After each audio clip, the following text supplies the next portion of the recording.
안녕하십니까. 심현중 교수의 귀한 소리. 오늘은 급성 저주파 난청이란 질환에 대해서 설명드리도록 하겠습니다. 급성 저주파 난청이라고 하는 것은 우리가 청력 검사를 했을 때 나타나는 현상이 되겠고요.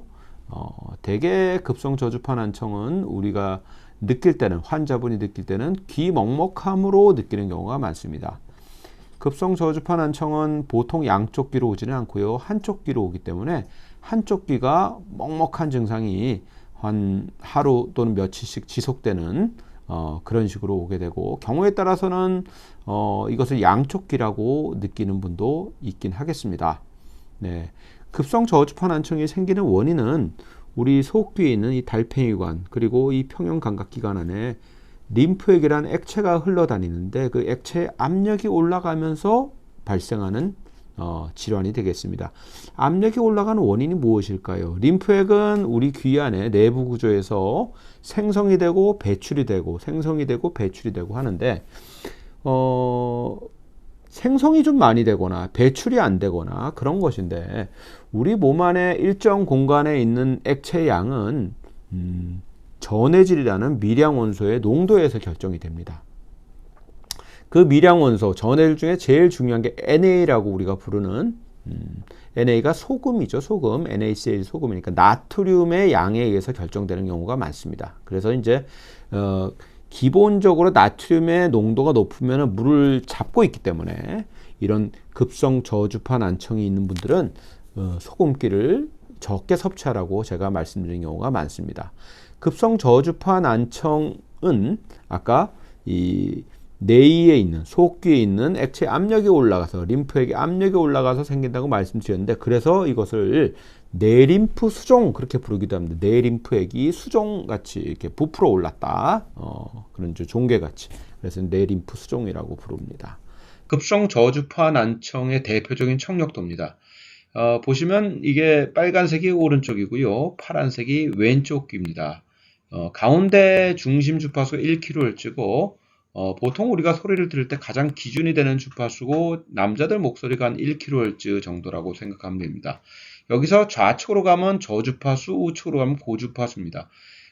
500, 250, 125 이렇게 2분의 1씩 떨어지게 되는데, 이렇게 2분의 1로 감해지면은 이건 한 옥타브씩 낮이가, 소리 높낮이가 떨어진다 이렇게 생각하면 되겠습니다.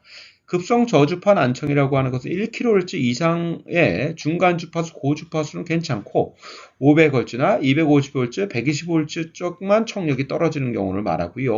이런 경우에는 1kHz 중심 주파수가 살아있기 때문에 내가 잘 안 들린다 이렇게 생각하지는 못하고요. 귀가 왠지 먹먹합니다. 아니면 뭐 수영장 안에 잠수해서 소리를 듣는 것 같다. 또는 소라 껍데기를 귀 안에 넣고 소리를 듣는 것 같다. 이런 식으로 표현하는 분들이 많습니다. 대개 우리 청력 검사는 250Hz하고 500Hz까지만 하는데, 이런 급성 저주파 난청이 의심될 때는 125Hz까지 측정해보면 조금 더 정확한 진단을 할 수가 있습니다.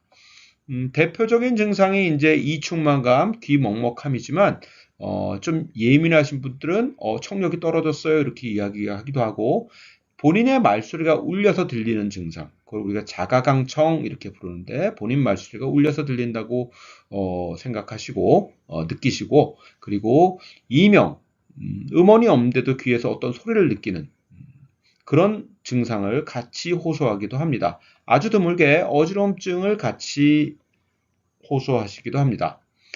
자, 그럼 이런 급성 저주파 난청은 어떻게 치료할 것인가?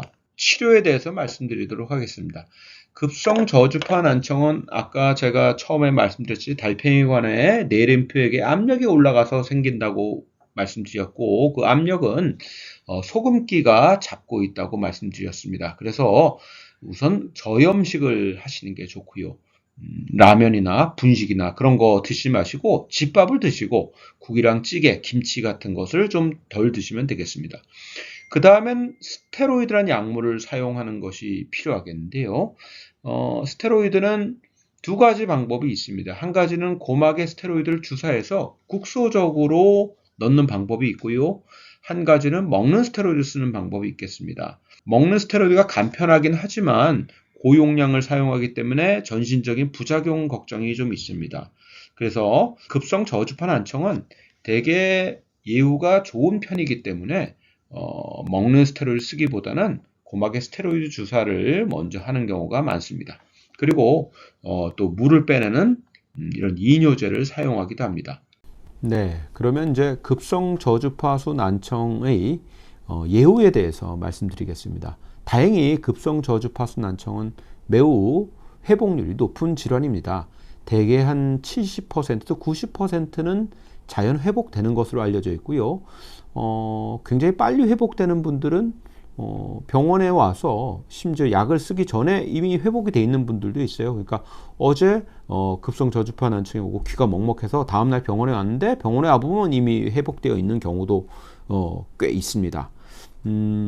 그런데 이건 좀 조심해야 될 거는 한 30% 정도 재발률이 있다는 것을 조심해야 됩니다. 그래서 지금 나왔어도 이게 재발할 수도 있구나. 재발은 언제 하냐면 며칠 내로 재발하기도 하고요. 한 달 아니면 몇 년에 한 번씩 재발하는 분도 계십니다. 그 이유는 이게 이제 압력이 증가하는 거기 때문에, 압력이라는 것은 우리 몸의 항상성과 관련이 있어요. 항상성이라는 건 우리 몸에 있는 어떤 물질을 갖다가 일정하게 유지하는 게 항상성이잖아요. 그게 이제 배출이 안 되거나 생성이 많이 되거나 전해질 밸런스에 문제가 있거나 그런 문제가 있기 때문에 약간 체질적인 게 있다는 거죠. 그래서 호전이 됐다고 해도 한 달 정도는 음식을 좀 싱겁게 먹고 스트레스 줄이고 그런 것이 좋겠습니다. 그리고 한 10%는 어지럼증이 동반되는 경우도 있어요. 이 달팽이관 쪽에 압력이 올라가면 이제 귀가 먹먹하고 그 다음에 이명이 생기고 그렇지만 그 압력이 이 평형감각기관에도 영향을 미치게 되면 이제 어지러움도 같이 와요. 압력이 올라갈 때마다 어지럽죠. 네, 그래서 이 아주 드물긴 하지만 이게 이제 주기적으로 압력이 차면서 어지럼증이 오는 질환을 메니에르 병이라고 하는데, 메니에르 병으로 발전한 경우도 드물게 있으니까 그거는 좀 주의를 기울여야겠다. 예후가 좋은 질환이지만 혹시 그럴 수 있으니까 주의를 기울여야겠다. 자, 그러면 내가 귀가 먹먹한데 어느 정도 먹먹하면 병원을 찾아야 되느냐? 그게 여러분들은 궁금하실 거예요. 그죠? 대개 이제 이충만감을 일으키는 질환 중에서 그래도 가장 꼭 치료하고 빨리 손을 써야 되는 게 이제 이 급성 저주파 난청이라고 할 수 있는데, 하루 이상 귀 먹먹함이 연속으로 지속된다고 하면, 오늘 내가 귀 먹먹함을 느꼈는데 그게 전혀 풀리지 않다가 다음날 아침에 일어났는데도 지속적으로 먹먹하다고 하면 제가 얘기한 급성 저주파 난청 또는 병태 생리학적으로는 뇌림프성의 가능성이 있으니까 이비인후과에 가서 진단을 받고 아마 청력 검사를 해주실 거예요. 그렇게 해서 확인을 받는 것이 안전하겠습니다. 네, 이상 오늘 급성 저주파 난청에 대해서 제가 설명드렸습니다. 감사합니다.